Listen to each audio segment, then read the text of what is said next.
इचलकरंजी महापालिका, जिल्हाधिकारी कार्यालय आणि प्रदूषण नियंत्रण मंडळ यांच्यासोबत झालेल्या बैठकीत प्रक्रिया उद्योगांचं पाणी पंचगंगा नदीत न सोडता शेतीसाठी वापरण्याचा निर्णय घेण्यात आला होता.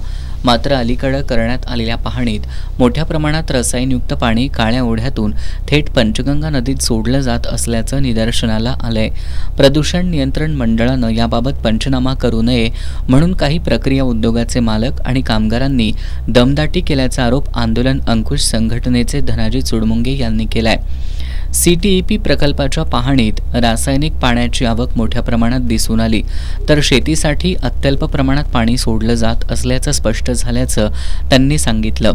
इचलकरंजीतील सुमारे 150 प्रक्रिया उद्योगांमधून दररोज मोठ्या प्रमाणात सांडपाणी निर्माण होत आहे. हे पाणी 300 एकर शेतीसाठी पुरेल इतकं असल्याचा दावा केला जात असला तरी प्रत्यक्षात एवढी शेती उपलब्ध नसल्यानं उर्वरित पाणी नदीत सोडलं जात असल्याचा आरोप संघटनेनं केलाय. पंचगंगा नदी गंभीररित्या प्रदूषित होत असून शिरोळ तालुक्यातील नागरिकांच्या आरोग्याचा प्रश्न निर्माण झालाय.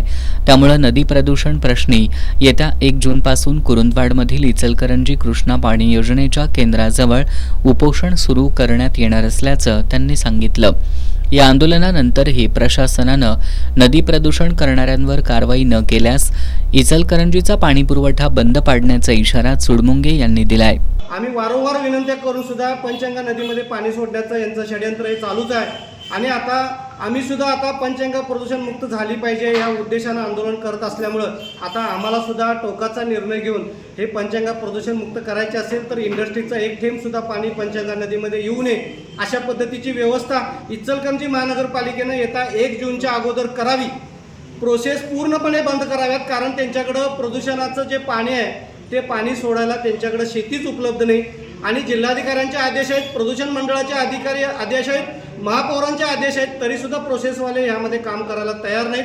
त्यामुळं आता आमच्या शहरातल्या, आमच्या तालुक्यातल्या 11 गावांचा, लोकांच्या, नागरिकांचा विचार करून आणि घटनेनं आम्हाला प्रदूषणमुक्त जीवन जगण्याचा अधिकार दिलेला असताना तो अबाधित राखण्यासाठी येत्या 1 तारखेपासून कुरुंदवाडमध्ये आम्ही 2 दिवसाचं धरणे आंदोलन करणार आहे आणि जर त्यामध्ये जर इचलकरंजी महानगरपालिकेने प्रदूषण मंडळाने जर कारवाई नाही केली तर 3 तारखेला इचलकरंजी शहराचा आम्ही नाईलाजानं आम्हाला पाणी पुरवठा रोखावा लागणार आहे, कारण आम्हाला त्यामध्ये जगण्याचा अधिकार मिळायला पाहिजे. या उद्देशानं आम्ही त्यांचं पाणी रोखणार.